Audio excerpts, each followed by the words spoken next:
Сәлем достар, бүгін біз үй жануарлары туралы айтатын боламыз. Жылқы,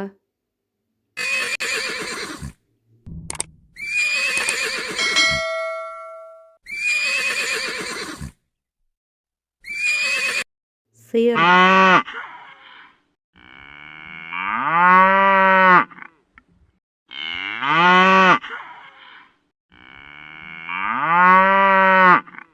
түйе,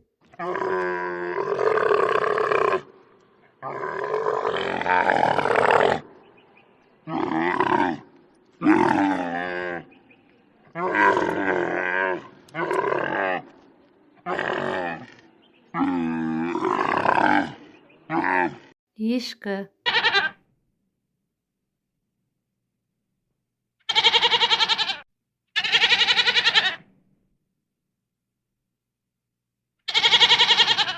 ит,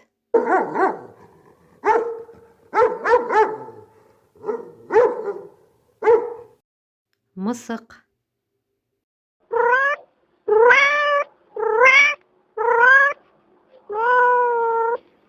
тауық,